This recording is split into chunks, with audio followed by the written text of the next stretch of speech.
All right, guys. Now you may ask whatever doubts you have. So please. So I have a question. Prelims is just around the corner, so it will be a prelim specific question. What did you study for the SSC type questions that are thrown? The national parks, the peaks, the tributaries to the rivers, and this. And so there are two ways. Either I could take each and every river or a mountain and note it down, or do you have any preference for a material, or do you have any? Where did you study this from? The map based trivia facts, if you're understanding. There are two things that I cover. One is Atlas. Have the basic ones, जो ऐसे अगर मैं national parks की बात करूँ तो 10-15 तो कम से कम जो मेजर हैं वो मुझे पता हो मैप पे कि क्या है. बाकी जब करंट अफेयर्स करते हैं तो पॉइंट दम आउट. मैंने एक लिस्ट बना रखी थी नेशनल पार्क्स की, एक वाइल्ड लाइफ सेंचुरी की है और एक बायोडाइवर्सिटी पार्क्स की है. तो जैसे ही न्यूज़ में आता था मैं उसको जाके वहाँ कट पेस्ट कर दूंगा और तब मैं जब रिवीजन करूँगा मंथली तो वो आ जाएंगे कि नेशनल पार्क्स हो गए. 4-5 बार देखते हो तो नेशनल पार्क्स जनरली रिवाइज होने लगते हैं कि हाँ यार ये यहाँ पे है, ये यहाँ पे है. That's how I would cover them. Maybe there's anything else. No, I think it's pretty much similar. Yeah, I mean even I followed the similar thing. Newspaper mein aa rahe to I would cover them, and yeah, I mean that's it. I did not make a separate list, but I just made sure that कुछ भी important if anything is being covered in the newspapers, I just write them down. But वो head on लेना ही पड़ेगा. कोई escape करने का तरीका नहीं है. Absolutely. Make sure कि तुम उसको 5 बार देख रहे हो, 6 बार देख रहे हो कि यार ये वाली कहाँ पे है. सबके लिए. Yeah. जितने भी geographical facts हैं ना. Rivers are very easy to memorize. Rivers, I'm talking about the tributaries they have, left bank, right bank, चार. हाँ, सब करनी पड़ेंगे. Head on. करनी पड़ेंगी वो तो. It is head on. मतलब take it, do it. Just tell yourself कि इसके बिना मेरा एग्जाम क्लियर नहीं होगा और ये तो मुझे करनी ही पड़ेगी, कुछ भी हो जाए. और इसमें if you could just specify the focus, there are a lot of great areas in this. जैसे आपने बोला national parks, biodiversity hotspots में इसमें wetlands, Ramsar sites, tiger areas, and how deep does this list go? कहाँ तक you have to take care? You will know it when you are going beyond the syllabus if you are practicing your questions. You will know कि यार अब ये futile है, इससे ना कभी क्वेश्चन आया है और ये इतनी डेप्थ है कि इसका रिटर्न कुछ नहीं होने वाला है. सी मेरा एक बहुत क्लियर फंडा रहता था, अगर मेरी रिटर्न ऑन इन्वेस्टमेंट कुछ नहीं है ना तो मैं उसको नहीं करूँगा, या फिर बहुत लो प्रोबेबिलिटी है कि कुछ आएगा. क्योंकि यार प्रीलिम्स के लिए है ये, मेंस के लिए नहीं है. मेंस के लिए तो you will need to cover up a lot of stuff, but prelims के लिए you need to get into the list. 120, 130 if you can ensure तो आज के टाइम में मोस्टली क्लियर हो जाता है यार. 130 के ऊपर तो अगर आप if you are scoring regularly तो इसके ऊपर कट ऑफ तो मैं उम्मीद नहीं करता हूँ. इसके ऊपर जिस दिन जाएगी तो देन होगा, फिर then you will have to see कि यार क्या प्रिपेयर करना है, ऐसा कि सब प्रिपेयर कर रहे हैं. But like I said, play on the paper, play on that part of the paper जहाँ सब प्ले कर रहे हैं. एक्सेप्शंस होंगे, जैसे इस बार स्थानकवासी वाला क्वेश्चन था. अब it was just by luck कि मेरे जैन फ्रेंड्स हैं. आई हैव अ स्थानक near by my home with in 2 kilometres, तो आई न्यू कि स्थानक जैन से रिलेट करता है. आई मार्क्ड इट राइट अवे. लेकिन बाहर आके लोग रो रहे थे कि यार स्थानकवासी नहीं आता. मैंने कहा ठीक है यार, अब नहीं आता था उस चीज़ का कुछ भी नहीं कर सकते हो तुम, सब कुछ नहीं पढ़ सकते हो. Get that fact also very clear in your mind कि you will never be able to cover 100% of this syllabus. वो दिन कभी नहीं आएगा जब यू आर रेडी कि हाँ अब तो मैं 100% स्कोर कर लूँगा. तो ठीक है, कुछ चीज़ें होंगी जो नहीं कर पाओगे. गेट दैट थिंग कि यार जो मेजरली आता है मैं उस पर फोकस करना चाहता हूँ. सो गाइस, बहुत अच्छा आपने ये पॉइंट बोला कि आप मेजर चीज़ों पे ही फोकस करो, and that return on investment part, that is very important. You should not be going too deep into a particular thing at the cost of knowing the other things. ये बताइए कि अगर मैं prelims का paper attempt कर रहा हूँ तो मेरे को approximately, and these are a few questions which I have online students have submitted, मुझे कितने क्वेश्चंस करने चाहिए approximately? If you are saying कि 130 के आसपास इज अ सेफ लिमिट, तो मैं कितने टोटल क्वेश्चंस कर सकता हूँ? उसमें एक्यूरेसी कितनी % मैं एम करूँ? तो should it be more of accuracy part that I should be aiming at? Or say for example I do 70 questions and ensure that I mark 60 or 62, 63 correct, or should it be that I do 85, 90 questions and then maybe the accuracy also then falters? So क्या होना चाहिए? क्या एक आप limit करते हैं या? मेरे केस में तो मैंने दोनों ही प्रीलिम्स में 97 को नहीं सॉरी 89, 88 क्वेश्चन अटैम्प्ट किए हैं. तो 2017 में भी 88 अटैम्प्ट किए थे, लास्ट ईयर भी 89 अटैम्प्ट किए थे, क्योंकि मेरी एक्यूरेसी ज़्यादा अच्छी नहीं है. I know this. You need to know कि आपकी एक्यूरेसी अच्छी है या आपके गैसेस, अगर मैं ओवरऑल देखूं तो वो ज़्यादा वर्क कर जाते हैं. यू नीड टू सी कि कहाँ वर्क करते हो आप, किस रेंज में लाई करते हो. घर पे भी जब मैं test series whenever I attempted test series, तो दिस यूज टू हैपन कि मैं अगर 80 के नीचे अटेम्प्ट करता था तो जो मेरे गेस्ट वर्क होते थे वो मोस्टली ऐसे होता था कि they would be on the negative side and I would and up losing कि यार 120 के ऊपर नहीं रीच किया। लेकिन जैसे ही मैं उसको 85 के ऊपर क्रॉस करता था, अगले 5-6 अटेम्प्ट और मारता था, मोस्टली मैं उसके ऊपर चला जाता था। It's a fluke, it's an idea, it's a gut feeling. There is no number कि मैं ये कह दूं कि 89 अटेम्प्ट करने हैं। बट मैं ये भी, so when I was attempting paper, तो I never had this in mind कि 85 अटेम्प्ट करने ही है। You don't know how the paper will be set, you can not pre decide कि आई विल क्रॉस 85 और I will cross 70।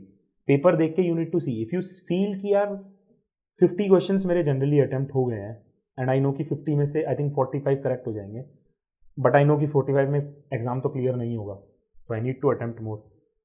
Now I know कि मेरा gas work कितना काम करता है, गैस वर्क में मेरी कितनी एक्यूरेसी है, तो यू सी कि कब तक पुश करना है अपने आप को। It's a risk that you take up, but I believe life is all about risk anyway. तो देन दैट मीन्स कि आपको थोड़ा प्रैक्टिस पहले करना पड़ेगा, मॉक टेस्ट आपको देने पड़ेंगे to get to know yourself कि आप कितना आप एक्यूरेसी में जा रहे हैं या आप लॉजिकल और एलिमिनेशन में जा रहे हैं। Like Kamya is more into elimination, so if we have one part here which says कि भाई मेरा एक्यूरेसी अच्छा नहीं था तो मैं 90 के करीब क्वेश्चंस कर रहा था, आपने बहुत एलिमिनेशन के थ्रू किया है, only 30% of the paper you are sure about. Just the same example, Sthanak Vaishasi wala question. So how I arrived at the answer. Of course, it was just pure guesswork, and how I did it was कि अब श्रावण बेलागोला महामस्तकाभिषेक हुआ था, कितनी बार हिंदू में वो cover हो चुका था, and I saw that there already is a question on Buddhism. बाकी किसी वो दो जो बाकी ऑप्शन थे वो मैंने कभी सोचे नहीं थे कि कभी उससे रिलेटेड होगा, so I somehow assume that okay Jainism पे एक कहीं ना कुछ बनता था, so this answer should be Jainism. Now that is how I played out my guess work. Say for example, then there was this other question that I don't remember exactly, but which of the following organizations changed its name to something else? कुछ ऐसा question था जिसका answer था home rule league. अब उसका answer कैसे, मुझे I thought why should it be the answer technically, because home rule league का कुछ आई थिंक बहुत कवरेज थी कि 100 साल कुछ एक कवर हुए उससे रिलेटेड, तो मैंने देखा था कि न्यूज़पेपर में होम रूल लीग 3-4 बार देख लिया। So somehow felt that okay, this probably should be the answer to it. बाकी सारे इतने probable नहीं लग रहे. So okay, let's put it at home rule.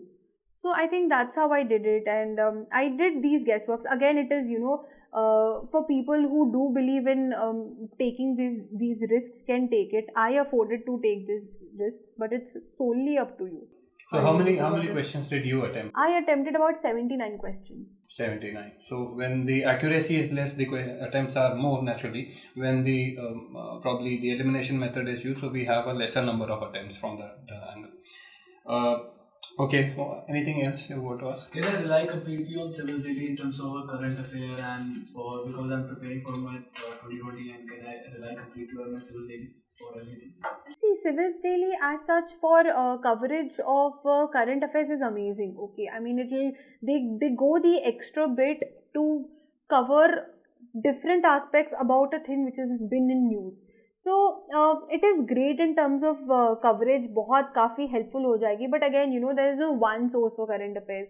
और अगर इतना आसान होता कि एक चीज़ करके निकल जाओ तो फिर तो I mean of course newspapers करो, but Civils Daily will help you immensely. So as you said, your focus was mostly on the static part, because a lot of my friends had got 96 or something and cutoff was 98, this time.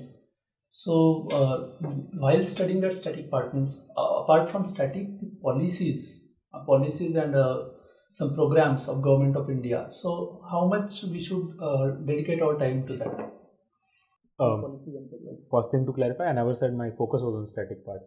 This was the mistake that I did in my first prelims, 2016 prelims. I focused on static. Somebody told me कि static से 50 question तो आएंगे, and then if you are attempting even 20 questions from current affairs, you will probably get through. And I definitely did not. And that is when I realized कि each and every component in the syllabus is important. Current affairs, static, within static, each subject is equally important. As we have seen in last 3 prelims, 2016 was heavy on geography, 17 was heavy on another aspect, 18 was on history. So 17 was current affairs very heavy. So you don't know what UPSC will ask. तो don't distribute your time कि एक subject को बहुत strong बना देता हूँ. Revise everything, read all the subjects with whatever material you have. Do not really concentrate कि यार पिछली बार हिस्ट्री आया था तो अब की बार इकोनॉमिक्स आ सकता है, अब की बार एनवायरनमेंट आ सकता है. I know there will be hunches like this time कि ज्योग्राफी कवर हो गया है, करंट अफेयर्स कवर हो गया है, हिस्ट्री कवर हो गया है, तो मोस्टली इकोनॉमिक्स या एनवायरनमेंट पे यूपीएससी घुसेगा. We never know, for all we know history दोबारा से रिपीट हो जाएगा कि आगे 15-20 क्वेश्चन. तो डोंट, मतलब एकदम ऐसे रखो कि यार सब पढ़ना है. मेरे लिए सारा सिलेबस इक्वली इंपॉर्टेंट है. I know we have our strong points. मेरे लिए पॉलिटी, मुझे लगता है कि पॉलिटी के क्वेश्चन आते हैं तो I am able to score better, which is good. But then don't leave your weak points कि यार हिस्ट्री नहीं होता है तो उसको छोड़ ही दो, देखी जाएगी, पिछली बार तो आया था, आपकी बार क्या आएगा, कम पूछ लेंगे वो लोग मुझसे. ऐसा नहीं होगा, कुछ भी हो सकता है. So this is actually good. I mean, you should not be having random feelings कि भाई मैं ये कर लूँ and leave out certain other part. जैसे कुणाल कह रहे हैं कि भाई आपको jack of all तो होना ही पड़ेगा. कल को आप सिविल सर्वेंट बनेंगे, it is expected that you all civil servants have at least a fair amount of knowledge about everything. एक minimum होता है. Then some may be good in history, some may be good in polity, some may be good in some technical subject. That is then something else. But एक minimum level जो expected होगा, कल को आप जाएंगे तो knowledge about everything, basic jack of all होना ही होना है. Then master of some हो सकते हो. That's what. Yeah. So then, what about program and policies? Means, would you like to suggest anything, any source from which we can cover it, and what is cost benefit of that? किसी भी एक source से उठा लो. I think policies तो सब निकालते हैं. IAS parliament का भी एक अलग से मॉड्यूल आता है, PT 365 भी आता है अलग से पॉलिसीज का, GS स्कोर का भी टारगेट PT आता है. किसी का भी एक मार्केट से उठाओ, बट स्टिक टू वन, क्योंकि सब कवर करेंगे. और करंट अफेयर्स का भी मुझे हमेशा ही लगता है कि अगर if you are following the whole year's news ना, तो one institute and they will end up covering all the news. You don't have to worry कि इस मंथ में you missed up this part, but then that institute will cover up that particular news in some other future month magazine. So एक को religiously follow कर लो और उससे notes बनाते रहो, तो I think that will suffice. बहुत ज़्यादा स्प्रेड नहीं करना है अपने आप को. जैसे काम्या ने भी बोला कि आप एक सोर्सेज लिमिट करने बहुत ज़रूरी है. स्प्रेड योरसेल्फ टू थिन, तो फिर वही है कि 5 किताब लेके बैठोगे और पता ही नहीं, पूरी रात जाएगी डिसाइड करने में. फिर So one question. As I'm giving this year's attempt, and I'm not very versed with history and environment. So in case of environment, rather than means I have read once Shankar Iyer, but I am not able to revise it thoroughly. Means I have seen myself, I have observed myself, not able to revise it thoroughly. So should I consider any PT 365 or anything else annual compilation of any institute or that? I mean, see, solely depends on you. See, if you've read Shankar, your basics should be clear about it, right? जो concepts है कि अच्छा national park ये होते हैं, wild life sanctuaries ये होते हैं, इनमें ये डिफरेंस होते हैं, क्योटो प्रोटोकॉल ये है तो ये वो है, तो इस तरह की चीज़ें आपको क्लियर हो जानी चाहिए. वो basics you can't compromise upon. उसके आगे करंट अफेयर्स अगर आपको चाहिए तो आप कोई भी सोर्स उठा लो. PT 365 is a good compilation for that matter. So it will be good. I mean it will be very helpful for you. Static तो ऑफ कोर्स करना ही है, but current affairs you can depend on it. That should be basically Shankar को revise तो करना ही पड़ेगा. या don't avoid it. भागना मत बिल्कुल भी, क्योंकि डर लग रहा है. वो I can understand that part की इतनी मोटी किताब है, उसको दोबारा से कैसे थॉरोली रिवाइज करूँ. You have enough days, 50 days हैं अभी भी, and even easily revise it. मतलब मैंने खुद चालू किया अभी पढ़नी, एंड आई नो मेरा टारगेट यही है कि 20 तक मैं उसको दोबारा निपटाऊंगा at max along with Laxmikanth. तो बेसिकली 2 बुक्स मुझे 20 तक निपटानी है. Have those targets and finish दम, कि यार ये तो करना ही है. फ़र्क नहीं पड़ता है कितनी मोटी है, कितना मुश्किल है, मैं पढ़ चुका हूँ. शंकर IAS अगर एक बार, मतलब बेसिकली स्टार्टिंग में 2-3 बार पढ़ लोगे ना, उसके बाद थॉरोली नहीं पढ़ने की ज़रूरत पड़ेगी. उसके बाद if you do the test series basic environment के अगर 2-3 टेस्ट कर लोगे तो वो सारा रिवाइज हो जाएगा कि हाँ यार ये डेफिनेशंस थी, ये कॉन्सेप्ट्स थे, उसमें हो जाएगा. लेकिन एक बार तो उसको ढंग से कर लो, मतलब थॉरोली रिवाइज कर ही लो. बहुत बहुत आसान हो जाता है उसके बाद दोबारा करना. अच्छा गाइस, आजकल एक this craze is happening that people have started reading more than one newspaper. They feel कि भाई मैं हिंदू भी पढ़ लूँ और इंडियन एक्सप्रेस भी, but these are the 2 prominent ones. So is it, I mean, एक भी हावी हो जाता है या फिर वो 2 लोग भी कर पाते हैं, तो how do you feel? Is it needed actually? दो अखबार. I don't think it's needed at Even all. I don't think so. अगर आपको लग रहा है आपका दिन में कुछ मिस हो रहा है, you referring to a website thing यार. I mean, a lot of people have done insights. A lot of us, I mean, I did civils daily. So आप cover तो कर ही रहे हो. I mean, that is why, I mean, आप आ रहे हो ना यहाँ पे. That is the purpose कि कुछ कहीं चीज़ कुछ मिस हो जा रही है. So you'll add it. So I think multiple एक चीज़ से न्यूज़पेपर्स करो. का टाइम था जब न्यूज़ कोई कोलेक्ट करके नहीं देता था. Exactly. अब तो सब देते हैं, समरीज इतनी इजीली मिल जाती हैं. Civils Daily covers multiple newspapers as far as I know. तो मेरा तो वहीं से हो जाता था कि वो कंज्यूम करो, उसके नोट्स बनाओ, even shorter than what civils daily provided, और उसको रिवाइज करो, हो जाएगा. अच्छा, एक और बात बताओ फिर भाई. I have this big editorial, 1500-2000 word editorial.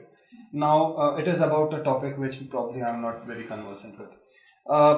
Do I have to read that editorial, or should I, or can I depend on these online platforms? We have Civil State, we have other platforms also for the concise. I have done it. I mean, I have done it क्योंकि कुछ भी scientific related चीज़ आती थी तो मेरे तो 100 feet ऊपर से जाती I थी. have done it too. Economics में I was always कि यार ये टेक्निकल टर्म तो नहीं आती है, और फाइनेंस का कुछ स्पेसिफिक आ जाता है, तो इट इज़ ऑलवेज कि सिविल्स डेली जाओ, पढ़ेंगे वहाँ, देखेंगे कुछ होगा डाउट तो फिर पूछेंगे कि क्या doubt. So you are saying कि भाई if an editorial is about something which I'm not comfortable with, then I can rely on these online platforms. Happily. Can I do it on a regular basis? Can I do it for all sorts of things? I've done it for all. So basically newspaper I generally read up only for the interview time. Okay. So Not for prelims and mains. I don't read for prelims and mains. I generally end up reading only for the interview. क्योंकि interview के लिए it's a very different psychology, different thinking, you need examples as well. But mains के लिए जो examples चाहिए होते हैं वो मिल जाते हैं बहुत इजीली. प्रीलिम्स के लिए तो कोई एग्जाम्पल्स चाहिए नहीं है. तो यू कैन चूज़ कि क्या करना है, but then for me it is always been the strategy कि न्यूज़पेपर में 1.5 घंटा नहीं लगाऊंगा मैं, आधा घंटा सिविल डेली की न्यूज़ पे लगाऊंगा शाम को बैठ के, पूरे नोट्स बना लूंगा, और बाकी के घंटे मैं कुछ और रिविजन्स कर लूंगा. काम्या, आपका कैसा अप्रोच है इस पे? I mean, I though used to do the newspapers. I don't know, maybe I had this habit since college of doing the newspapers. So I used to do the newspapers. I used to feel more confident. Again, you know, I had this fear कि oh God, अभी ये मैंने miss out कर दिया तो. So I mean, as I said that, you know, मेरा major focus current affairs related होता था, and maybe that is why prelims was easy for me. So yeah, I mean, I used to supply it. Again, you know, मुझे static पे इतना मेहनत नहीं लगता था because इतना time होता है, आप आराम से उसको cover करते रह सकते हो. So yeah, I mean, I gave equal importance to all, and I did the papers and of course the online websites for sure. Anything? No, sir. You're talking about the material. So, like coming to the material part, static books आपने मतलब बताया, और जो है वो है. उसके सिवाय जैसे मैंने इकोनॉमिक सर्वे बोला था, और ARC रिपोर्ट्स हैं, वो डिजास्टर मैनेजमेंट की NDMA की रिपोर्ट है, तो ये सब आप समरी से प्रेफर करते हो, करते ही नहीं हो, या हार्डकोर मटेरियल चाहिए पढ़ना है? सी सेकेंड ARC मैंने एथिक्स के टाइम पे मैंने बस देखी थी, तो उसमें बस एक आई थिंक एक ही चैप्टर था विच आई हैड सीन, बस just 1 chapter from the ARC. इतनी बड़ी आप पढ़ नहीं सकते, और 3 महीने तो मैं तो पता नहीं क्या क्या ही पढ़ लेती. तो no, not really. Economic survey is one thing that I did. I mean, I be very honest about it, I did it thoroughly. Other sources तो no, not as much. Summary से हो जाता था काम. Base it on your returns on investment. Exactly. बिल्कुल, मैं thumb rule है वो हमेशा हर चीज़ के लिए. इकोनॉमिक सर्वे पूरा मैंने कभी नहीं पढ़ा है, समरी पढ़ता हूँ मैं हमेशा, क्योंकि सी इकोनॉमिक सर्वे का यूज़ सिर्फ इतना ही है कि मैं उससे डेटा उठाऊँगा, मैं उससे न्यू डेफिनेशंस उठाऊँगा, मैं उससे फ्रेजेस उठाऊँगा, कॉन्सेप्ट्स उठाऊँगा, ठीक है, और वो मुझे समरी में मिल जाते हैं मेंस में यूज़ करने के लिए. क्यों इतना एफर्ट मारो यार इतने बड़े थिक डॉक्यूमेंट में? इकोनॉमिक्स बैकग्राउंड मेरा है नहीं कि मैं डाटा पढ़ूंगा बैठ के पूरा उसमें कि क्या ग्राफ्स दे रखे हैं या क्या डाटा दे रखा है. Many times it gets confusion I think also. आपके pointers are very valid, because what happens after like 1 or 2 attempts is कि अगर आपका क्लियर नहीं हो रहा है तो आप you get deviated in all different directions कि ये भी गलत हो रहा है और मैं वो भी गलत कर रहा हूँ. वो नहीं करना है. So that is why your inputs are very valuable, because you're telling me to like stick to this thing. जब होगा तो इसी से होगा, नहीं हो रहा तो you know. क्योंकि हाँ, and this is what I have done in 2016, 17 as well as 18. मतलब मैंने ये चीज़ें कभी चेंज नहीं की हैं. I only reduced, never increased कि यार ये लास्ट टाइम नहीं पढ़ा था तो ये इस बार पढ़ना है, ये मैंने कभी नहीं किया है. ये ज़रूर किया है कि यार ये इस टाइम पढ़ा था तो, लेकिन अब इसकी ज़रूरत नहीं है, लेट्स लीव इट असाइड, कम कर देते हैं आपकी बार. तो उसको बढ़ाना नहीं है. ओवर टाइम अगर लग भी रहे हैं एक्स्ट्रा अटेम्प्ट्स, उसको घटाना ही है कि यार हाँ, most of the time you will, आप अगर फेल हो रहे हो ना, अगर आपको ये लग रहा है कि यार रिवीजन नहीं कर पा रहे, तो एक्स्ट्रा मटेरियल की वजह से पाएगा रादर देन लेस मटेरियल. तो उसको घटा लो ओवर टाइम ना, बढ़ाने की वजह. Guys, if we see this relative importance between GS papers and GS 1, 2 and 3, and the other papers which are more writing intensive, which would be optional paper, essay paper and ethics paper. So do you consider that the weightage of GS 1, 2 and 3 versus these three optional, if I give the time benefit ratio, what you were talking about, so should I be allocating dedicated time to these writing intensive papers like optional essay and ethics, and if I can get a better value for my time in terms of my marks in these writing intensive, or should I be more concerned about GS paper and probably be average in these writing papers? You would like to quit? I mean, I too had just shared my. For the optional ethics and essay, optional needs time. तो उसके लिए तो you will have to have plan की dedicated इतने hours दूंगा मैं, या ये टारगेट्स रखूंगा. हाँ, टारगेट्स रखूंगा. See I always had targets. जैसे मैंने प्रीलिम्स का बोला कि टेस्ट सीरीज मैंने सिर्फ इसीलिए ज्वाइन की थी कि वीकली टारगेट्स मिल जाए मुझे. मेरे लिए कोई और टारगेट बना के दे रहा है बेसिकली वीकली, मंथली, ईयरली, कि हाँ by the end of January I would have revised my static syllabus thrice. Current affairs हर महीने के हो रहे होंगे, सब कुछ हो जाएगा. फिर उसके बाद देख लेंगे एक्स्ट्रा क्या करना है. टारगेट्स बहुत इंपॉर्टेंट है. तो ऑप्शनल का तो डेडिकेटेड टाइम देना ही पड़ेगा. I would not compare them with GS की कितना देना है कितना नहीं, वो बहुत देना पड़ेगा. लेकिन एसए और एथिक्स में you don't need much time in my opinion. देखो ऐसा है कि एसए में यू नो कि where you stand in terms of writing. उसमें जो भी इंप्रूवमेंट्स लगनी है, if you need to remember quotes, if you need to remember phrases, if you need to explore कि कोई बुक पढ़ के वहाँ से आइडियाज़ निकालने हैं, स्ट्रक्चर निकालने हैं, तो उसमें फिर भी जीएस से ज़्यादा टाइम नहीं लगेगा इन माई ओपिनियन. कि कभी भी वो जीएस से कम ही रहेंगे even if you want to score more in essay and ethics. So is it safe if I start ethics and essay preparation after prelims? I don't think so. मेरे हिसाब से ethics should be prepared much before prelims. पहले एक बार prepare करके रख लो, at least 2-3 readings of syllabus, पूरा concept, practice again कि structure.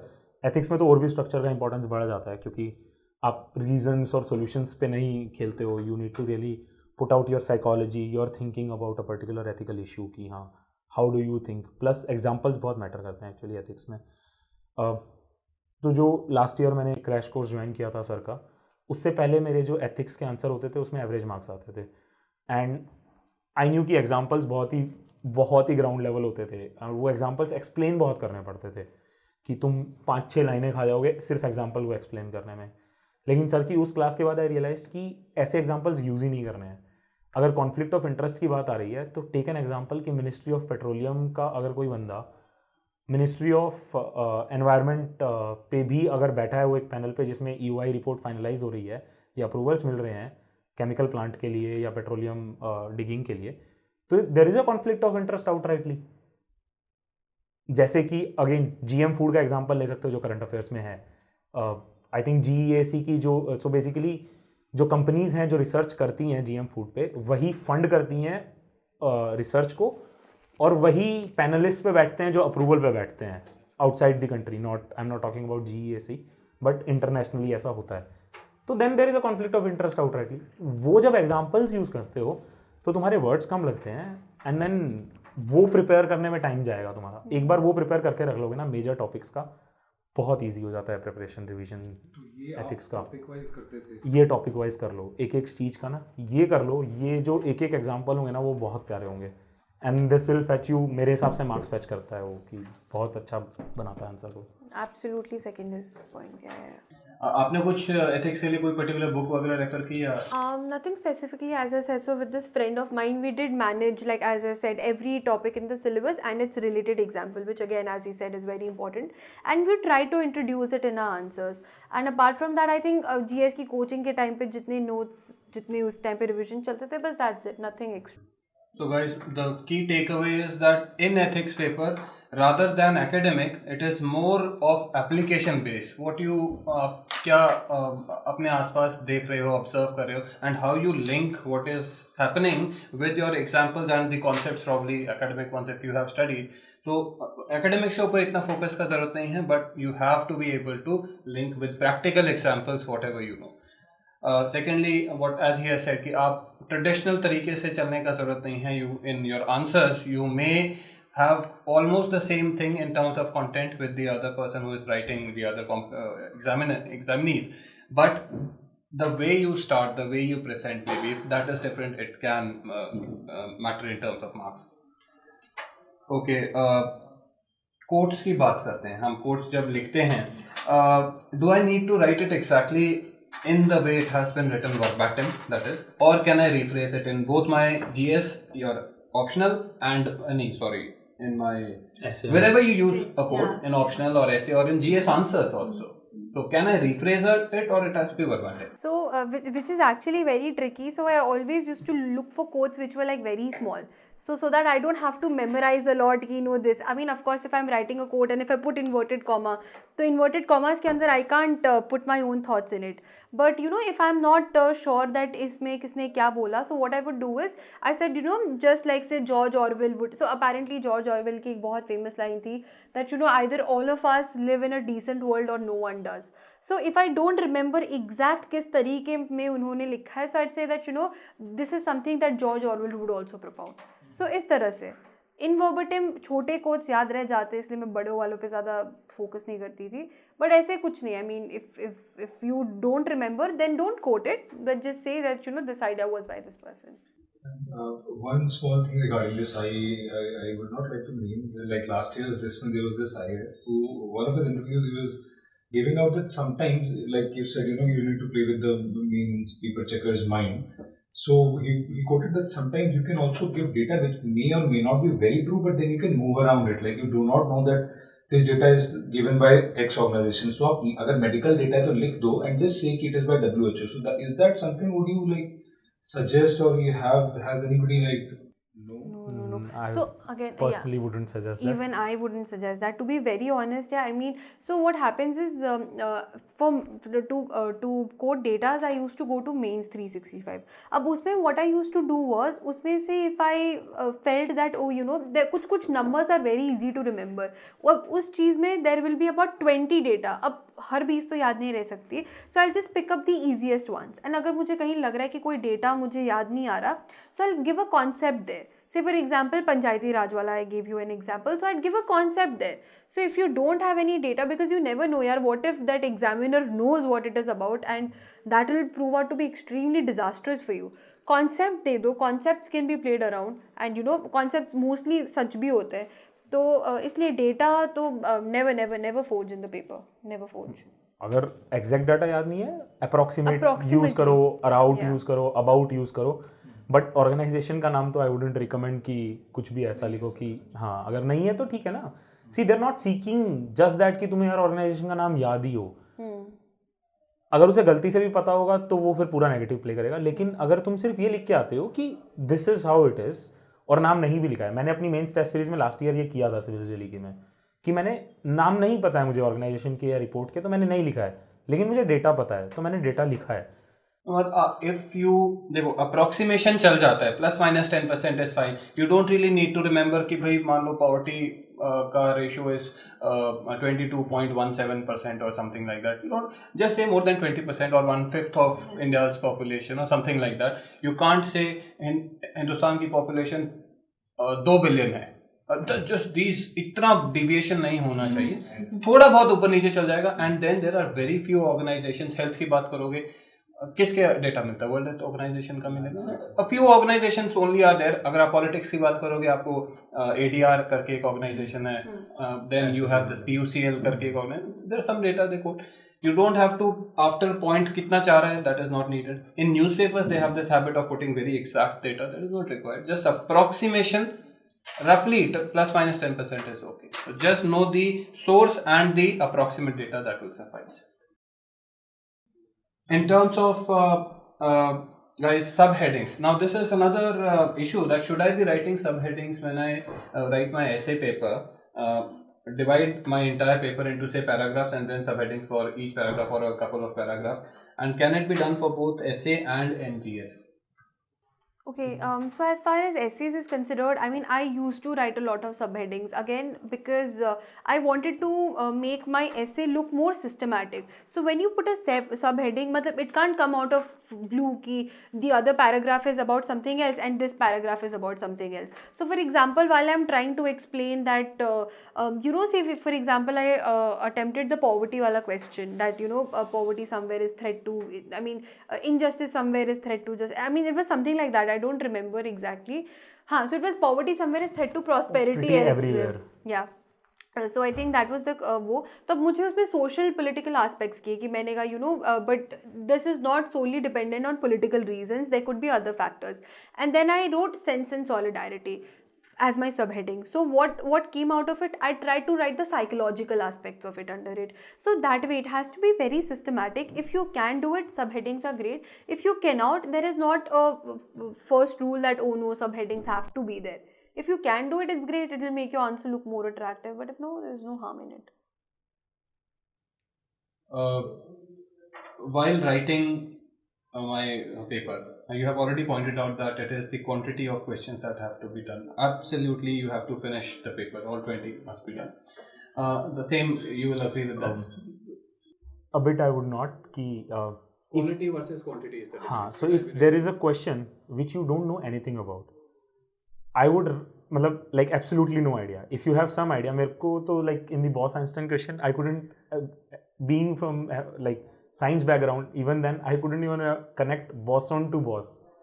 I couldn't think of it. तो मैंने उसको छोड़ ही दिया. मैंने कहा यार छोड़ो, बाकी क्वेश्चंस कर लेता हूँ, क्योंकि आई न्यू कि बाकी क्वेश्चंस मुझे अच्छे आते हैं. इट्स अबाउट दैट कि कितने क्वेश्चंस अच्छे आते हैं और कितने नहीं आते हैं. But I had that minutes. तो मेरा क्या होता है कि I will not finish up a few questions. I'll not write conclusions for a few questions when I'm writing my answer. I would leave them कि if I have time I'll come back and write extra stuff there. कि अगर मेरे पास और quality material है and I know कि शायद बाद में टाइम बच जाए तो मैं उसको बाद में लिखूँगा. तो I'll leave like मैं 1.5 पेज भर लूँगा और उसके बाद मैं जगह छोड़ दूँगा and I'll come back, write points, write conclusion और उसके बाद उसको फिनिश कर दूँगा एंड में. अब जैसे बोस आइंस्टाइन वाले क्वेश्चन में I didn't know the answer. I had no idea. I was like ये तो नहीं हो पाएगा, नहीं लिखूंगा मैं इसको. I left it there and because I had left other questions pending, I knew कि मेरे पास मटेरियल है बाकी चीज़ों के लिए, तो I put down points there and finished it up. अब वही है कि इफ़ यू नो कि वो 3 नंबर जो वहाँ आएंगे, शायद 2 नंबर आते हैं मेरे उस क्वेश्चन में अगर मैं कुछ लिख भी आता है एट मैक्स, ठीक है, तो वो 2 क्वेश्चन क्या मैं कहीं और कवर कर सकता हूँ. If you can do it you might as well do it, क्योंकि अगर तुम्हें कुछ नहीं पता है and you are still attempting this question, तो ये गलत प्ले कर सकता है कि बंदे को नहीं आता है फिर भी कुछ भी लिखे जा रहा है. मेरा टाइम तो बर्बाद कर दिया उसने 2 मिनट का बिगर बात का. तो वो नहीं होना चाहिए. और वो फिर मेरे को लगता है कि as an officer, as an aspiring officer, ये क्वालिटी शायद थोड़ी गंदी लगे किसी भी एक प्रोफेसर को कि यार इतना बंदा मतलब इतनी बड़ी पोजीशन के लिए कर रहा है and he is being dishonest to himself and to me कि यार नहीं आता है तो ठीक है ना, छोड़ दे उस क्वेश्चन को. तो वो कभी कभी it depends on who is checking your paper, it might play out really bad as well. तो मैंने तो ये रूल बना रखा है कि अगर नहीं आता है तो I leave it, I will invest my time somewhere else. But फिर वही है कि it is all upon you कि can you compromise, can you really risk that कि वो मैं अटैम्प्ट ही नहीं किया and cover up for those marks in other questions. Do you have that space? So basically it is about the mindset. आप एक university के student नहीं हैं जो वो एग्जाम लिख रहा है, not a student, you are an aspiring officer. So you have to look like an officer when you write it. When someone reads your paper you have to be prospective. ये मेरा civil servant बन सकता है, the examiner must get that feel. How important are introduction and conclusions? Can I do away with them? Probably may start my answer directly if the question is leaving that leeway.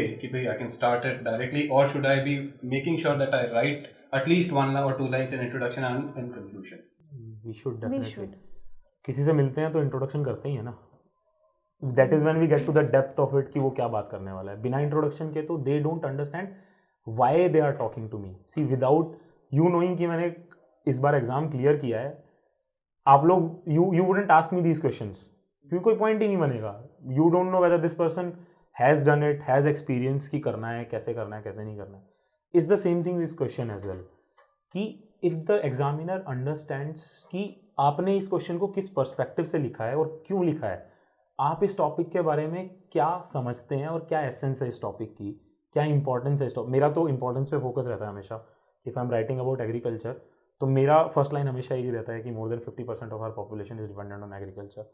तो वो फिर एक तो society से connect हो जाता है, उसकी इंपॉर्टेंस पता लगती है कि हम इस एग्रीकल्चर के टॉपिक को स्टडी ही क्यों करेंगे। बट ये ऐसे भी नहीं होना चाहिए कि ऑर्गेनिक फार्मिंग की बात हो रही है और पहला लाइन फिर से यही हो। फिर पहला लाइन एनवायरनमेंट से रिलेटेड होगा, क्योंकि organic farming is more related to environment. तो एसेंस वाला पार्ट कि get the essence of why a particular question is being asked और मे हैव बीन आस्क्ड, कि उससे क्या रिलेट करता है आपकी एडमिनिस्ट्रेटर लेवल जॉब से, कि बाद में इस चीज़ की इंपॉर्टेंस क्यों है। तो वो इंट्रोडक्शन बहुत इंपॉर्टेंट हो जाता है। ऐसे ही कंक्लूजन, बिफोर ही leaves your conclusion should leave a mark कि हाँ यार, that person has covered these things in his answer, and yes, he deserves marks for covering such a broad spectrum and covering the right points. तो इसलिए वो बहुत important है। मेरे को तो बहुत बार फीडबैक मिलता था सिविल जेली में कि इंट्रोडक्शन इंप्रूव करो, आधा नंबर सीधा सीधा बढ़ जाएगा। And half mark in each question for 4 papers will give you a very heavy edge. तो कंक्लूजन का ये बताइए, is it just a summary of what I have written in my answer, और is it one step ahead of what I have written and may be a forward looking statement और something? क्या है, होता क्या है conclusion? मेरे लिए हमेशा it has to be very positive and forward looking one, कि this is where we should be heading. एक लाइन मोस्टली उस पे ही एंड करेगी, फाइनल लाइन जो होगी वो फ्यूचर पे एंड करेगी कि this is where we should be heading, लेकिन summarising it in very key words. की जैसे एक एग्जांपल लूँगा क्योंकि मेरे दिमाग में ये पिछले 1 महीने से मैं वही काम कर रहा हूँ। अगर सोलार की बात करें, अगर सोलर टेक्नोलॉजी के ऊपर या सोलर एनर्जी के ऊपर कुछ पॉइंट आता है तो मेरे दिमाग में यही आता है कि यार it is affordable, it is efficient and it is green. तो मेरे कंक्लूजन में ये 3 कीवर्ड्स होने चाहिए, अगर मैंने ऊपर ये 3 चीज़ें एक्सप्लेन की हैं तो।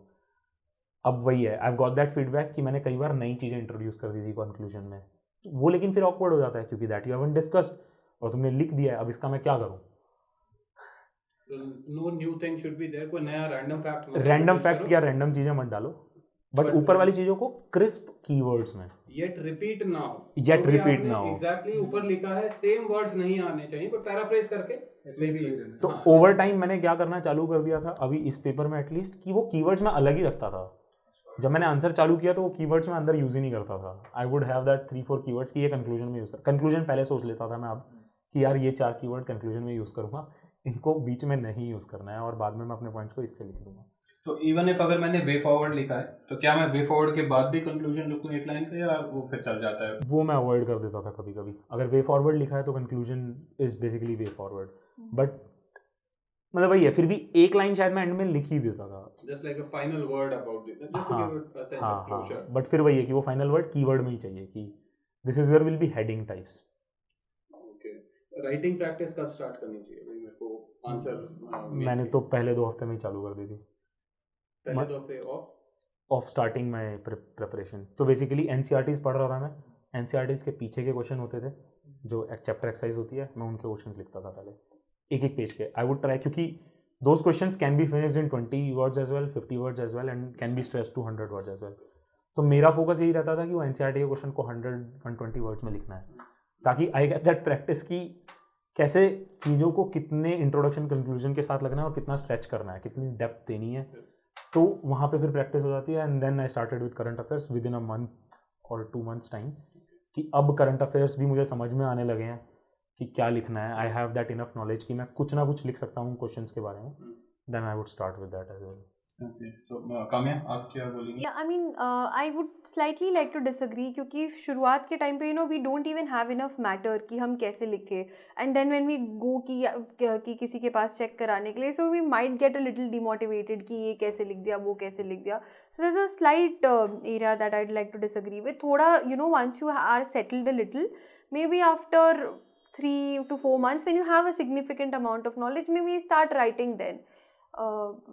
That probably would be ideal. But again, as I said, किसी एक की strategy एक नहीं होती. उन्होंने पूरा different करा है, मैंने पूरा different करा है. I mean, I picked up points from Anudeep sir's blog, and for just example, the Bose-Einstein thingy. So I think उनके time पे there was a question on South Asian democracy या कुछ अफ्रीका वाला. Africa का जो question है. So उनको, so he had written that he did not have a fair idea, but somehow he still managed to hover around. So I mean, yeah, I knew that अगर मैं बहुत अच्छा लिख लेती तो मैं शायद एक्स्ट्रा 1-2 नंबर या आधे नंबर मुझे किसी और आंसर पे मिल जाते, और इस वाले पे I think even if I don't give a great answer, I'll still get 2. So here I'm at least still winning as opposed to writing an extremely. Again, it's no one strategy he's followed और something else. Like she said, quality से कभी भी एक number से ऊपर ज़्यादा नहीं बढ़ा पाओगे. मोस्टली एवरेज है, तो उससे जब तुम कुछ अच्छा लिख दोगे तो शायद एक नंबर बढ़ जाएगा. तो यू नीड टू थिंक कि मेरे को कितना आता है वो दूसरा क्वेश्चन जो तुम छोड़ रहे हो. इफ़ यू आर श्योर कि 3-4 नंबर उसमें आ जाएंगे, 3 या 3.5 भी आ जाएंगे, तो आई वुड राइट दैट. लेकिन इफ़ आई एम श्योर कि 1-1.5 से ऊपर 2 से ऊपर नहीं आने वाला है, तो I would probably spend time somewhere else. ये बहुत ही सब्जेक्टिव है, अपनी गट फीलिंग देखना इसमें. तो मतलब मैं यही कहूँगा कि वी ऑलवेज नो कि हमें क्या करना है, हम बस इग्नोर करते रहते हैं. वी स्टार्ट फॉलोइंग स्ट्रेटजीज कि हाँ यार उसने ये बोला था कि इसको छोड़ देना और ये कर लेना, इसने ये बोला था कि क्वालिटी पे फोकस करना. इस पे फोकस ना करके अगर तुम अपने ऊपर फोकस करोगे ना कि मेरे हिसाब से मुझे पता है कि मैं उसमें स्कोर कर लूँगा, डू दैट. वो बहुत बेटर होता है कंपेयर टू कि दूसरे बंदे ने क्या किया. क्योंकि हमने हमेशा अपनी गट फीलिंग फॉलो किया. मतलब ये रहता है कि यार मुझे पता है कि ये क्वेश्चन तो नहीं हो पाएगा, छोड़ दो और अगले पे चलते हैं. Maybe this is how interestingly how this exam prepares you to become a civil servant when you have to take decisions on your own. So I mean it's just a beginning of that. So सुनो सबकी, but जो ठीक लगे वही करो. I mean उस time पे जब मेरे पास 2-3 महीने थे, सबने तो छोड़ा था, अब तो अगले साल की तैयारी करो. I mean मतलब अगर मैं उनकी बात सुन चुकी होती तब तक, अब तो मैंने पढ़ा ही नहीं होता, मैं तो फिर छोड़ो हो गया. But I believed in myself, so should you. So it is all about attitude. अभी हमारे दोनों toppers जो, they are from two very different fields. Kamya is from the field of arts. Kunal is from science background. Engineer है ये, तो engineer means professional उसमें रहा है, तो he might not be very conversant with writing regularly. Kamya has been from political science, regular लिखती रही है, तो she had this strength of a base has been built about writing, so she focused more on gathering content first. He focused at the same time both on content and writing as well. So it has to be your own take, as they have said. जिस level पे आप अपने आप को महसूस करते हैं उसी हिसाब से, there is no fixed rule. अपने स्ट्रेंथ, अपने पॉइंट के हिसाब से आपको काम करना है. Is there any particular number of hours that I need to study? Like you have said, you have daily targets. जितना भी लगे उतना करना है. और is there other discipline like 8 घंटे पढ़ना है, उसमें जितना प्रॉब्लली पढ़ाई हो सके पर अच्छी क्वालिटी की पढ़ाई हो रही है? नहीं, आई mean I just say that decide कि आपको टारगेट्स फिक्स करिए, that is a more fruitful way. And but इतना भी नहीं दैट यू स्ट्रेच इट कि नहीं आज तो, मतलब again I said don't keep unrealistic targets, keep targets that you can achieve. धीरे धीरे करो, slow study will win you the race.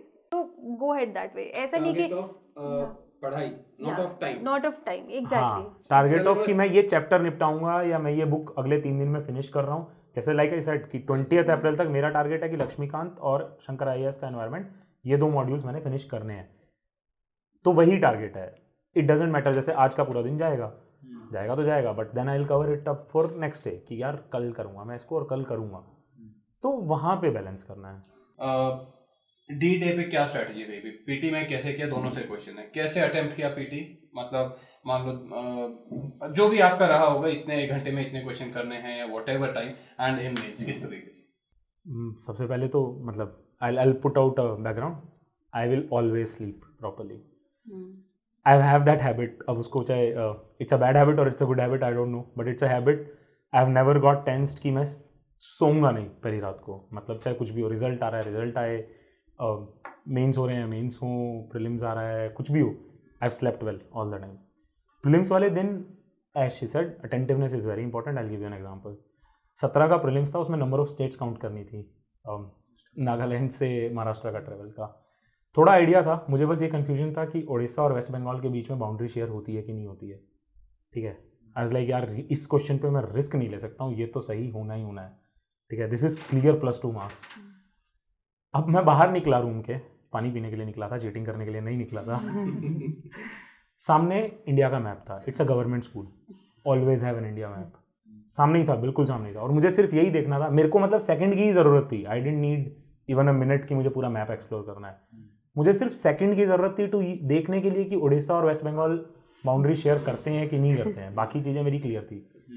And that is where attentiveness play a role. अगर मैं उस क्वेश्चन को देख के नर्वस हो जाता या मैं उसको आउटराइटली छोड़ देता कि यार ये क्वेश्चन तो मेरे को आता ही नहीं है and I won't take a risk, तो गया था वहाँ. और +2 पे तो बहुत कुछ हो जाता है प्रीलिम्स में. तो वो चीज़ एक तो कि अटेंटिवनेस तो रखनी ही रखनी है. इन टर्म्स ऑफ कि कितने अटेम्प्ट करने हैं वो हम डिस्कस कर ही चुके हैं. मेरा क्या रहता था, मैं इसको 3 या 4 रीडिंग्स में अटेम्प्ट करता हूँ पेपर को, एक बारी में नहीं करता हूँ. पहले राउंड में सिर्फ और सिर्फ वही क्वेश्चन होंगे जो मैं एकदम श्योर हूँ कि ये तो है ही है, इसका कहीं नहीं गया। मोस्टली 20 से ऊपर कभी नहीं निकलते वो क्वेश्चन Exactly. कि हाँ ये तो मतलब एकदम सही होगा। फिर उसके बाद सेकंड राउंड पर मैं उसी राउंड में I will circle and mark it कि यार इसका प्रोबेबल आंसर ये है और इसका प्रोबेबल आंसर ये। फिर उसके बाद राउंड दर राउंड डिफिकल्टी लेवल वाले क्वेश्चंस बढ़ते रहेंगे कि हाँ, and I always say this, क्योंकि कई बार क्या होता है ना कि आप एक क्वेश्चन कर रहे हो, आपको याद नहीं आ रहा है, आपको थोड़ा अप्रॉक्सीमेटली 2 के बीच में डाउट है, आपने एक को अटेम्प्ट कर दिया, लेकिन जब तक आप 100 क्वेश्चन पे पहुंचते हो आपको शायद याद आता है यार ये चीज़ यहाँ पढ़ी थी। You recollect over time. 2 घंटे बहुत होते हैं रिकलेक्ट करने के लिए चीज़ों को, तो गिव योर सेल्फ टाइम। जल्दी पेपर करने में कोई शाबाशी नहीं है, कोई आपको एक्स्ट्रा नंबर नहीं दे रहा है जल्दी अटेम्प्ट करने के। Take your time in attempting the question की अपने क्वेश्चन पेपर में मार्क करके रख लो कि शायद ये हो सकता है और एंड में देख लूंगा मैं। जैसे keep thinking about that topic, कहीं ना कहीं याद आ जाएगा मोस्टली। अगर आपके नज़रों के सामने से वो निकला ना तो वो याद आ जाएगा। Wait for it, the time will come कि अब ये याद आ गया and I will attempt it now.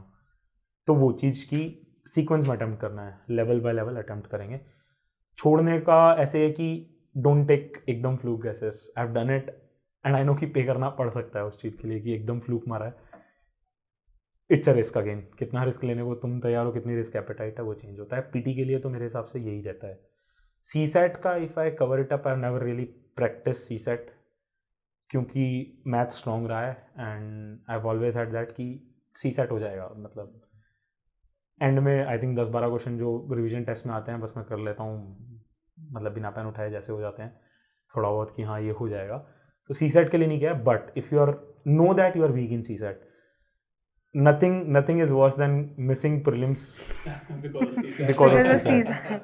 क्योंकि यार अगर तुमने जीएस में एफर्ट डाले है ना और सी सेट की वजह से रह गया तो इससे बड़ा दुख तुम्हारे लिए कुछ नहीं होगा। क्योंकि अगर तुमने सी सेट जीएस किया है इसका मतलब तुमने मेंस की प्रिपरेशन भी की है, तो you do not want to miss that. तो सी सेट अगर तुम्हें लगता है वीक है, प्रिपेयर चाहे 4 महीने पहले से प्रिपेयर करो। लोगों के कहने पे मत जाना कि एक महीने पहले हो जाएगा। If you are weak do it. Attempting का फिर से वही है, फाइंड आउट कि आप वर्बल में स्ट्रांग है या मैथ्स में स्ट्रांग है। I would always attempt verbal question, verbal ability वाला क्वेश्चन एट द एंड कि मैथ्स मुझे पता है मेरा स्ट्रांग है, if I solve them answer correct आएगा, जितने करूँगा वो करेक्ट होंगे मोस्टली, एक्यूरेसी लेवल बहुत हाई हो जाता है उसमें। तो फाइंड आउट कि कहाँ करना है, वो स्ट्रेटेजाइज करना पड़ेगा कि इंग्लिश मोस्टली गलत निकलेंगे तो let's attempt them let, time मिलेगा तो कर लेंगे, अभी फोकस करते हैं इस पे। जैसे अब की बार ग्राफ वाले क्वेश्चंस थे, एक जो मुझे सबसे बड़ी चीज़ लगती है डरना नहीं है। ग्राफ वाले questions were the easiest questions this time in CSAT. बहुत ईजी थे यार, कुछ भी नहीं था, मतलब उनको देखना है और मार्क करना है, देखना और मार्क करना। और बाद में when I was talking to people actually वही था कि लोग बहुत डरे हुए थे कि यार ग्राफ के क्वेश्चंस आ गए, कभी किए ही नहीं प्रैक्टिस, आते ही नहीं थे, मेरे को लगता है उसी में मर जाऊंगा मैं। बट देन वो नहीं होना चाहिए। अगर तुम बस ये तैयार हो ना, आई नो कि फियर की वजह से मैंने लूज किए हैं marks, will talk about it in when we discuss mains, तो वो फियर मत रखो, attempt it very normally, very calmly. एक एक क्वेश्चन आता है तो ठीक है, नहीं आता है तो ठीक है। जब हम पेपर अटेम्प्ट कर लेंगे ना तब सोचेंगे कि यार क्लियर हो सकता है कि नहीं हो सकता है। जैसे 65 क्वेश्चन मान लो अटेम्प्ट कर लिए तुमने, 65 ज़्यादा है, 55 क्वेश्चन मान लो अटेम्प्ट कर लिए। अब ये सोचो कि यार क्या 55 मेरी इतनी एक्यूरेसी है कि मैं 110 नंबर लेके आऊँगा इसमें, या 108 नंबर लेके आऊँगा इसमें, या मुझे अटेम्प्ट करने की ज़रूरत है।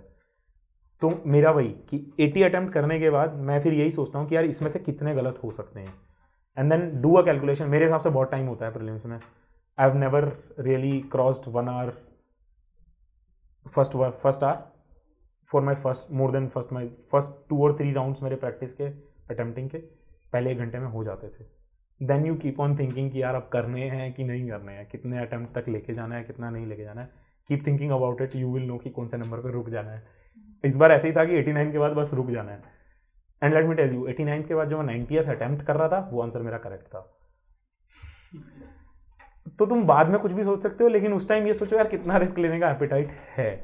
नहीं था उसके बाद नहीं किया होता तो +2 होते, और अभी अगर प्रीलिम्स मिस हो गया होता तो मैं यही सोच रहा होता कि यार अटेम्प्ट कर देना चाहिए था, शायद पार हो जाता। एपेटाइट ढूंढ लो।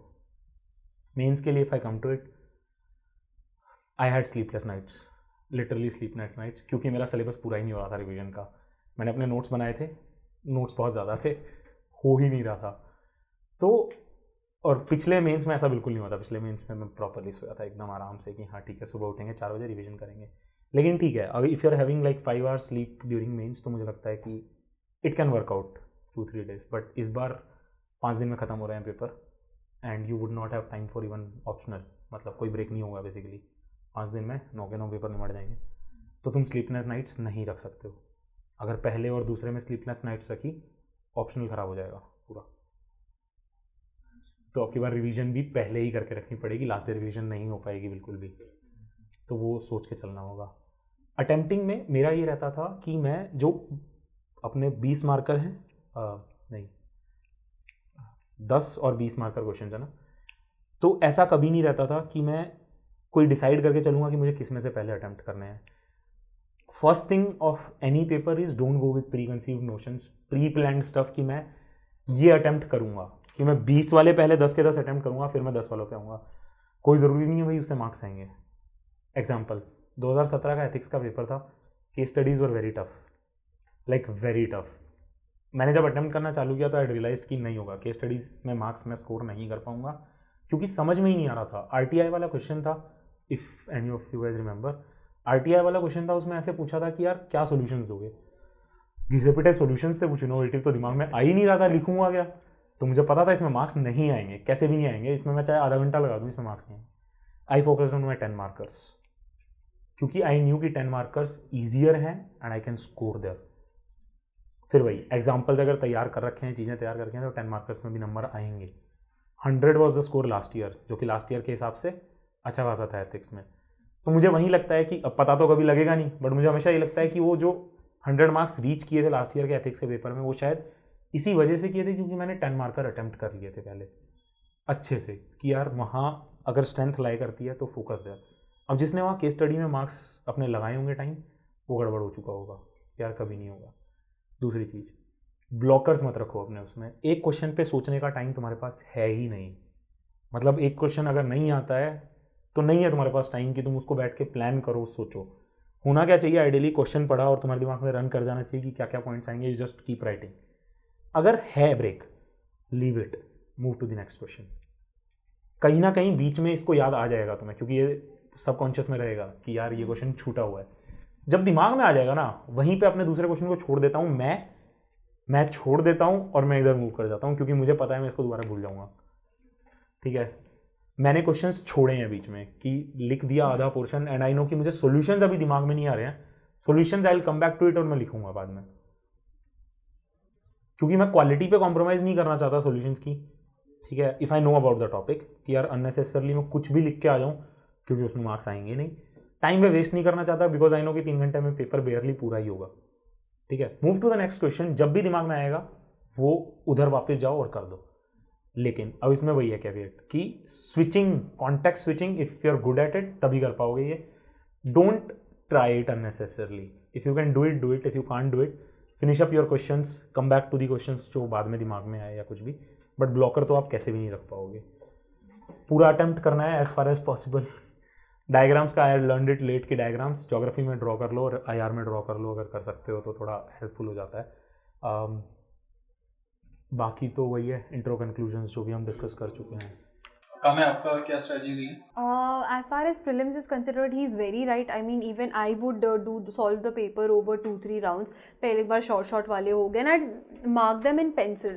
But you know, it so used to happen कि कुछ मेरे friends होते, वो इतना busy हो जाते थे उनको पढ़ने में कि वो prelims का वो actual paper में उसको भरना ही I mean, time ही नहीं मिल जाता उनको करने का, कि वो इतने बार उसको करते थे. So you have to manage your time really well in terms of that. कि ये नहीं कि बस उसको आप बार बार श्योर नहीं हो रहे, उसको करते करते आपके आंसर्स आ गए, आप प्रीलिम्स क्लियर कर रहे हो, आप वो भर ही नहीं पाए गोले, तो that's going to be really problematic. Be extremely cautious with that. CSAT again, you know, I come from a humanities background. English was all right with me, maths was like a little problematic. So I did coaching. तो उस time पे जितने notes थे, I wasn't like bad, but you know, I was out of practice with maths. So ठीक है, I mean coaching से practice हो जाते थे, जितनी रिविजन चाहिए होती थी उतने हो जाते थे. एंड शुरू के 2-3 महीने फिर I left CSAT and I was focusing on my static portion more. तो उसके बाद का जो मुझे टाइम मिला था प्रीलिम्स के 2-3 महीने पहले, I used to attempt past year papers. उनको देख लेती थी, am I able to solve them और am I not able to solve them. और उसके बाद जैसे कुछ कुछ फॉर्मूला होते हैं, जैसे वो डाइस वाला क्वेश्चन है, आई नो कि ये तो हर बार आता ही आता है, तो उसकी समझ लो ना किस तरह से आप उसको सॉल्व कर सकते हो। तो सीधे नंबर है। Graph again it's so easy, आपको देख देख के आंसर्स बताने। English was fine with me, so I was more confident. तो इंग्लिश के तो आई attempted all questions and my accuracy was also pretty good, but as far as maths is concerned, थोड़ी weak थी। So I see again, you know, if you feel that you're weak at something, improve upon it, हो जाएगा। Don't consider कि यार I'm so unlucky, UPSC में तो maths भी आ जाता है, so don't consider you're ever unlucky। अगर आपको लगता है you're unlucky, believe you me that your hard work can compensate for your bad luck। नहीं है, improve कर लो, आराम से बैठ के करो, हो जाएगा। तो वही ये बहुत अच्छी बातें दोनों ने बताई हैं कि if you attempt your paper in rounds in of increasing level of difficulty, सबसे पहले सबसे आसान क्वेश्चन जितने भी मिलते हैं वो करो, then with increasing level of difficulty you move ahead. The benefit of this is कि भाई आपने एक क्वेश्चन पढ़ा, उस टाइम पे आपको वो नहीं आ रहा है, but you when you see all 100 questions, maybe you have thought in so many different ways that अब जब दोबारा क्वेश्चन पे आओगे there might be something which will click with the option and you are able to solve. Also जब पता है कि यार मैंने 50 क्वेश्चन कर लिए, तो you build that confidence and then एक नए कॉन्फिडेंस, नए जोश के साथ वो क्वेश्चन देखते हो, तो फिर there is a change in your attitude when you look at it.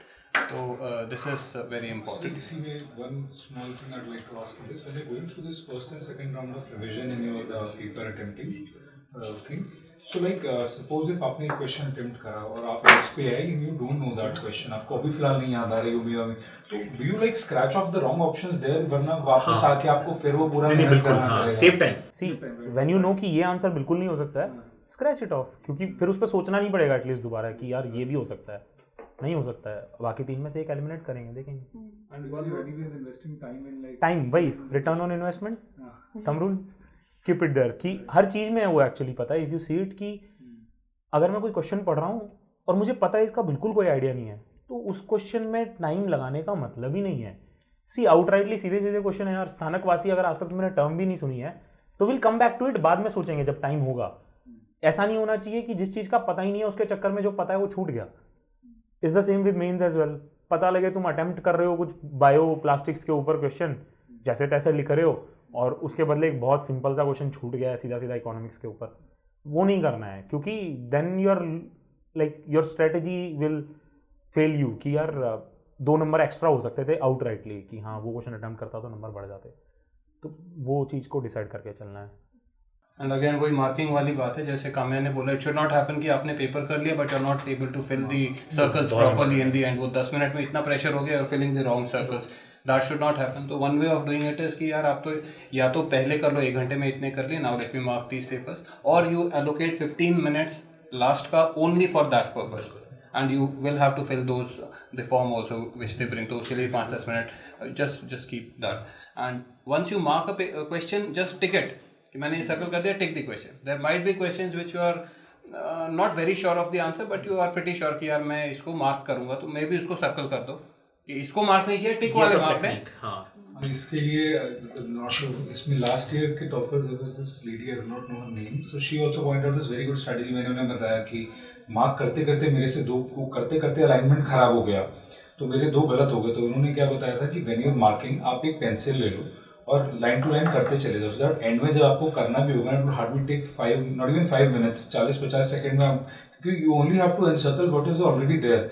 Otherwise उन्होंने बताया कि बहुत सारे उनको स्टूडेंट्स का ये डाउट था, जब आंसर भर रहे हैं तो 5-10 तक ठीक जा रहे, फिर अलाइनमेंट खराब हो गया, पता चला अगले 5 गड़बड़ मतलब खराब हो गए, तो वो पूरा अटेम्प्ट ही गया फिर तो। करेक्ट। तो शी एडवाइज मी कि आप पेंसिल से हैंडी भरो, और आप पेंसिल से जब भर दोगे तो जब आप एंड में करने आओगे, so you only have to fill the already filled places, so you don't have to think, you don't have to do anything. मेरा एकदम उल्टा रहता था, 1.5 घंटे के बाद I would fill it up, 10 minute लगा के, पूरे 10 मिनट लगा के आराम से एक एक क्वेश्चन ऐसे होगा कि नंबर वन इधर गए, मार्क किया, क्योंकि उससे बड़ा खराब रिस्क नहीं ले पाऊंगा मैं। रिस्क तो लेना ही है, बट इससे गंदा रिस्क मैं नहीं ले पाऊंगा कि मैं उसको 40 सेकंड में, आखिर की 5 मिनट में कर रहा हूँ। आखिर में यू आर अंडर प्रेशर, ठीक है, वो तो बिल्कुल भी नहीं करना है। फिल इट अप बिफोर 145, समझ रहे हो कि वो 130 to 145 के बीच में एक बार तो भर ही लो। आपको जिन क्वेश्चंस पे डाउट है ना, कि यू आर स्टिल थिंकिंग कि अटेम्प्ट करना है कि नहीं करना है, या ऑप्शन ये लगाना है कि नहीं लगाना है, उनको छोड़ के चलो, लाइक सर सेड, उनको अपने पेपर में सर्कल कर लो, 2 पेन से यूज़ कर लो, कुछ को रेड से लिख लो, कुछ को ब्लू से लिख लिया, वो सब आप अपने टेक्निक्स यूज़ कर सकते हो, बट जो श्योर शॉट है ना वो लिख लो, क्योंकि उनमें अगर गड़बड़ हुई तो मतलब वही है कि बहुत गुस्सा आता है यार बाद में इन सब चीज़ों पे कि यार पूरा अटेम्प्ट कर दिया था, पेपर ठीक भी था, सिलेक्शन होता, और बिगर बात इन हर किसी चीज़ों की वजह से पूरा ख़राब हो गया। That's exactly how even I went about it. Highlighter लेके जा सकते हो यार, पिंक ले जाओ, हरा ले जाओ, येलो ले जाओ। हाँ मतलब ऑन माई प्रीलिम्स डे तो मतलब मेरे पास बॉक्सेस में बस चॉकलेट्स होते थे और यहाँ पे पेन्स होते थे, सो या एंड या do eat a nice chocolate before exam, you know it gives a rush and be happy as well, be happy that you are attempting the paper. पता है वही है यार, अपनी साइकोलॉजी जब बहुत अच्छी होती है ना, when you are feeling good about this कि मैं कुछ कर रहा हूँ, हैव दैट माइंडसेट कि यार मैं अटेम्प्ट तो कर रहा हूँ, at least I have got to attempt means I have got to attempt interview. अपने आप में कोई छोटी चीज़ें नहीं है ये, people don't get to do that यार। बहुत लोग तुम्हारी जगह पे बैठने के लिए तरसते हैं कि यार मेंस लिखने को मिल जाए या इंटरव्यू में जाने को मिल जाए। At least have that thing, I am not saying be more, मतलब अपने ऊपर प्राइड नहीं फील करना है, बट हैव दैट कि यार मैं कर पा रहा हूँ, there are things that I am doing good. Don't just demean yourself कि क्या है, मतलब पेपर लिख रहा हूँ, पता नहीं होगा नहीं होगा, मैं तो कुछ अच्छा ही नहीं कर पा रहा हूँ, जॉब नहीं कर रहा हूँ 2 साल से 3 साल से। Don't get into that cycle, क्योंकि वो बहुत गंदी हो जाती है। Be happy, be very happy कि यार हाँ आज हैव प्लान्स ना, प्रीलिम्स खत्म होगा, मैं आज रात को जा रहा हूँ घूमने, मैं जा रहा हूँ पार्टी करने, डेट्स पे जा रहा हूँ मैं। हैव दोज थिंग्स, वो फिर तुम्हें एक्साइटेड रखती हैं कि यार मुझे करनी है, खुशी से करनी है। अगर ये जर्नी बर्डन बन रही है ना तो नहीं क्लियर होगा यार, बर्डन बन के तो कभी भी नहीं हो पाएगा। बर्डन बन के आज तक हमने कभी कुछ नहीं किया है खुशी से। हिम्मत नहीं हारना यार, तुम्हारे 10 क्वेश्चन लाइन में एक भी नहीं आया, डोंट लूज होप यार। 100 क्वेश्चन पहले देखो, क्या पता कहाँ, और you don't know the level of the paper किस टाइप का। हिम्मत नहीं हारना। UPSC is all about your attitude. इन दोनों का जो एक चीज़ यूनाइट कर रही है, एक इंजीनियर है, एक आर्ट्स का स्टूडेंट है, बहुत डाइवर्जेंट स्ट्रैटेजीज रही हैं, बट दोनों को जो चीज़ यूनाइट करती है वो रेजिलियंस है। हिम्मत नहीं हारना है, चाहे कुछ भी नहीं भी आ रहा है क्वेश्चन में, फिर भी मैंने कहीं कहीं से जोड़ के कुछ लिखा है, the other is something else, but again resilience वो करना है, that is what the attitude has to be। तो हिम्मत हार जाओगे तो फिर you start reading things wrongly, आप interpret नहीं कर पाओगे, simple question समझ नहीं पाओगे बहुत। So this actually happened to another friend of mine, उन्होंने ऐसे का क्वेश्चन ही उल्टा पढ़ लिया। एग्रीकल्चरल टेक्नोलॉजी के बारे में कुछ था, उन्होंने एग्रीकल्चर, नॉर्मल एग्रीकल्चर के ऊपर ऐसे लिख दिया था, क्योंकि उनको लगा रहे मैं तो एग्रीकल्चर ऑप्शन है, मैं तो बस सब सही करूँगा। सो या So both over confidence and lack of confidence, ये दोनों डेंजरस हैं। रहो जैसा है, ठीक है, जो होगा वो होगा यार, it is not life and death situation.